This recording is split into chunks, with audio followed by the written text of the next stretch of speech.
consacrée aujourd'hui à un sujet difficile, rencontré malheureusement par de nombreux hommes et femmes. Comment devenir parent quand on a été victime d'inceste ? Peur de reproduire un comportement dont on a souffert, difficulté de proximité physique, autant de barrières souvent difficiles à franchir pour fonder une famille. Certains y arrivent à force de lutte contre soi-même, d'autres n'y parviennent pas. Regardez ce reportage de Marie Chagnot et Olivier Leplan. Aujourd'hui, Sonia vit seule avec un immense regret, celui de ne pas avoir eu d'enfant. Abusée sexuellement de 9 à 17 ans par le mari de sa mère adoptive, elle connaît ensuite une vie très tourmentée. Une première fausse couche à 19 ans, plus tard une nouvelle grossesse qu'elle choisit cette fois-ci d'interrompre. Aujourd'hui, Sonia sait qu'elle ne sera jamais maman. Sur un plan physique, je pense pas que l'inceste ait eu un impact sur la possibilité de grossesse ou pas. Je pense qu'il y a eu un gros impact d'ordre psychologique qui a fait que inconsciemment je me sentais pas capable d'être mère, quoi.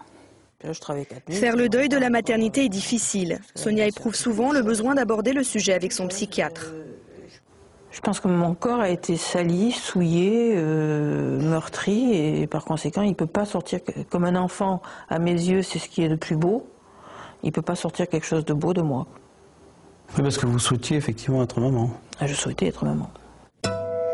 Si Sonia comprend mieux aujourd'hui comment son traumatisme l'a empêché inconsciemment d'avoir un enfant, c'est aussi grâce aux témoignages d'autres victimes comme elle. Cet après-midi, Sonia retrouve Sandrine de l'Association internationale des victimes de l'inceste. Bonjour. Salut toi. Tu vas bien? Ouais. Comme Sonia, Sandrine a subi un inceste pendant plusieurs années.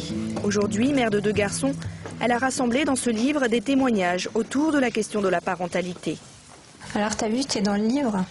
Oui, pareil. T'as vu la belle photo? Ah, bah c'est la photo qui était exposée au Congrès. Ouais. Avec ta belle phrase. Ouais.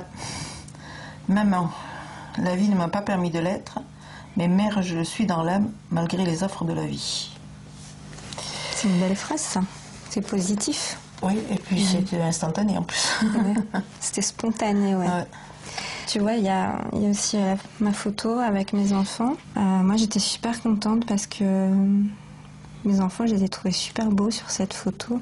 Oui, c'est effectivement très beau, quoi. Et puis, alors moi, ma phrase, c'était « Ma vraie famille, nous partageons l'amour, le respect et veillons les uns sur les autres. Je suis fière d'être maman. Grâce à eux, j'ai appris ce qu'était la fierté, la dignité et la joie de vivre. » Avoir 2 fils a beaucoup aidé Sandrine à surmonter son traumatisme. Mais devenir maman n'a pas été simple. Aujourd'hui encore, Sandrine a peur. Peur surtout que ses enfants ne subissent comme elle une agression sexuelle. J'ai pas l'impression d'être une maman comme les autres parce que je suis une maman qui fait confiance à personne. Mon hyper-vigilance envers mes enfants, elle a été croissante. C'est-à-dire qu'à partir du moment où ils ont commencé à être autonomes, à pouvoir marcher, se déplacer, je me suis dit il faut que je les surveille encore plus parce que je peux plus les garder près de moi et voilà, ils vont grandir, aller chez des copains, être invités à des anniversaires, être invités parfois à dormir chez des copains et ça m'a demandé un gros travail parce qu'au départ je ne voulais pas. Même chez elle, auprès de ses fils, Sandrine est angoissée. Les petits gestes du quotidien ravivent parfois le souvenir de scènes traumatisantes. Moi, j'ai pas eu peur de reproduire l'inceste. Simplement, j'ai des pensées qui m'ont traversé l'esprit. C'est-à-dire, j'étais pas à l'aise quand il fallait les laver. Ça, c'est une certitude. Dès qu'ils ont pu se laver tout seuls, je les ai encouragés à se laver seuls. Je leur fais la guerre pour que chacun respecte l'intimité de l'autre. C'est-à-dire que pour moi, c'est pas supportable qu'ils se changent dans la même pièce. Quand il y en a un qui prend son bain, je veux pas que l'autre aille dans la salle de bain. Enfin, vraiment, c'est quelque chose de très important. Ils ont du mal à le comprendre parfois. Malgré des parcours différents, Sandrine et Sonia partagent aujourd'hui la même envie, parler de leur histoire, témoigner pour aider les autres victimes. Merci infiniment à Sandrine et à Sonia d'avoir accepté de témoigner sur ce sujet douloureux.